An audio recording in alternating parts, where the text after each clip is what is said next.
It takes place in 1942.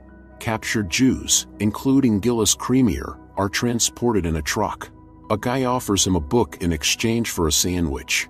The book was written in Farsi. Soon the Nazi soldiers led the Jews out of the truck, not allowing them to take their luggage. They were immediately deprived of their lives. Gillis pretended to be lifeless, but the soldier quickly discerned his deception. Gillis began to convince him that he was not a Jew, but a Persian. The soldiers lowered their weapons. Officer Koch is just looking for a Persian and is willing to pay. To prove the truth of his words, Gillis showed the soldiers the book in Farsi. He was returned to the truck. Meanwhile, Hauptsturmführer Klaus Koch reprimands Helferin Elise Strumpf for her incomprehensible handwriting. Hearing scolding from behind the door, the soldiers realize that the officer is in a bad mood, but they took Gillis to him anyway, saying that he is Persian. As proof, Klaus was given the book. Gillis, who can speak German, lied that his father was Persian and his mother Belgian. The Hauptsturmführer ordered the soldiers to wait in the corridor. The book had the name Riazwa written on it, and Klaus assumed that was the prisoner's name. He told Gillis to say a few words in Farsi and to read a passage from the book. Gillis said he could neither read nor write in Farsi, but only speak. He had to make up words as he go along and speak an invented language in order to mislead the officer and save his life. Klaus bought into the deception. He told Gillis that from tomorrow he would work in the kitchen and help feed the prisoners. And after work Gillis would have to teach Klaus the Farsi language. Now the Hauptsturmführer ordered that the new prisoner be taken to the barracks.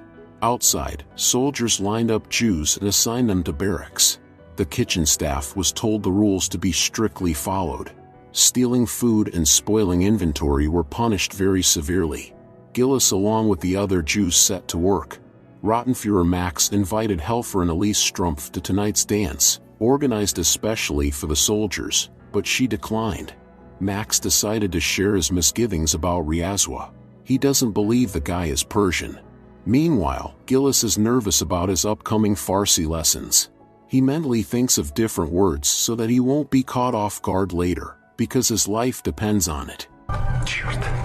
Klaus talked about his plans to move to Tehran after the war and open a restaurant with German cuisine. Klaus used to be a chef, the occupation he enjoys very much. Now he plans to learn 4 Farsi words a day. That way he can learn more than 2,000 words in a year. The first lesson began. Gillis recalled the words he had made up beforehand, and Klaus wrote everything down in a notebook. The Hauptsturmführer did not suspect deception.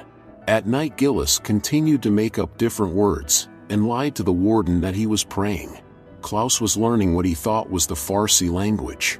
Max came to him and claimed that the prisoner who introduced himself as Riazwa is in fact not Persian but Jewish.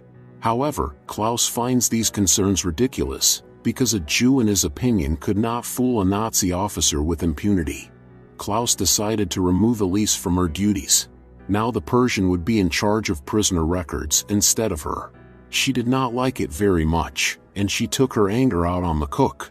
Klaus called Gillis to him and this time told him to translate 40 words into Farsi. For Gillis this was a problem. He does not have a pencil to write, so he will have to invent and memorize 40 new words. During lunch, Max sat down with an upset Elise, who is very unhappy that she was replaced by Riazwa. Max is also interested in getting rid of the pseudo-Persian. When Gillis took out the trash, Max wanted to seize the moment to get rid of him, but Gillis managed to escape. However, some man pointed a gun at him. He advised him to go back because he would be caught and punished anyway. Gillis admitted to the stranger that he was deceiving a Nazi officer and teaching him an invented language. It's not hard to make up words, it's much harder to remember them. And there are more of them every day. The soldiers are already searching for the fugitive. On the stranger's advice, Gillis returned, saying that he took out the garbage. Later, Klaus told him to write the names of the new prisoners into the registry in neat handwriting. Now Gillis had a simple pencil at his disposal. Having quickly completed the task, he used the names to compose those 40 words, ostensibly in Farsi. Klaus was very pleased with the work he had done. Now Gillis was not afraid to forget the words, because he used the constituent parts of the names from the list and could peek at any time. Klaus still did not suspect deception. During the day, Gillis used to feed the prisoners. Now he knew the names of each of them. Before going to bed, Klaus memorized the words, certain that it were Farsi. One day the commandant summoned him and asked how his progress in learning Persian was going. 6 months had passed, and in that time Klaus had learned 570 words. The commandant seemed suspicious that Klaus is interested in such an exotic language. Klaus assured him that he had a brother living in Tehran, whom he planned to move in with after the war. The commandant ordered him to prepare food for 30 people for an upcoming picnic. While Gillis was cooking, Klaus suddenly asked him how to pronounce the word love in Farsi. Gillis blurted out the first thing that came into his head. Klaus confessed that someday, in peacetime, he dreams of starting a family. A picnic was organized for the officers. Gillis was also present and was in charge of serving food to everyone. Elise confessed to Max that she is in love with the commandant, but he only took advantage of her and dumped. Suddenly Klaus asked Gillis how to pronounce the word tree in Farsi. Gillis inadvertently said a word he had used before. Suspecting deception, Klaus hit him. Gillis tried to justify himself by saying that it was just consonant words, but Klaus no longer believed him. In the evening, the commandant decided to take a picture together so that after the war was won, it would become historic. Later, Klaus told Max that he no longer needed the Persian, so he should be sent to the quarry. At the quarry, the prisoners were forced to toil until they were exhausted. The warden was Max, who did not spare Gillis. After the shift, he spied on Elise, whom he had been dreaming of for a long time. He wants to ask her to the disco and asks a coworker to fill in for him on duty tomorrow. Gillis ran out of strength and collapsed. The warder ordered the soldiers to take him back to the barracks. In the evening, Elise was getting ready for the disco. Max was already waiting for her and gave her a present. They were watched by Helferin Jana Kraus, who was unrequitedly in love with Max. In a feverish state, Gillis mumbled words in an imaginary language. This was reported to Klaus, who was able to translate the words. Apparently Gillis was calling for his mother and wanted to go home. This was proof that he is Persian. Klaus ordered the soldiers to take Gillis to the infirmary. Soon Gillis regained consciousness. The doctor said that Klaus ordered the nursing staff to take good care of him. When Gillis got better, their lessons continued. Klaus was sorry for what he had done to his teacher at the time. As a sign of apology, he gave him his clothes. Elise continued to flirt with Max, saying obscene things about the commandant. Jana couldn't bear to watch this. She decided to report to the Hauptsturmführer that Helferin Elise was divulging personal inappropriate information about the officer. Klaus was amused by this. The prisoners were to be shipped out tomorrow, so he asked the commandant for permission to keep the Persian here. The commandant told Klaus that he had received a denunciation on him. Some are convinced that he is hiding a Jew who is pretending to be a Persian. There are other unseemly rumors about them. Klaus immediately realized that Elise had written the denunciation, so he decided to take advantage of the obscene information about the commandant he had received from Jana. This gossip is also spread by Elise. The commandant had to let the Persian stay here. One day Gillis suggested that he talk to each other in Farsi. Klaus talked about his mother, who had passed away when he was 3 years old. At the end of the lesson, Klaus announced to Gillis that he would be sent to work on the farm for a few days. The other prisoners would be taken to Poland. In the morning, when Gillis was taken away, he saw the others being sent to certain doom.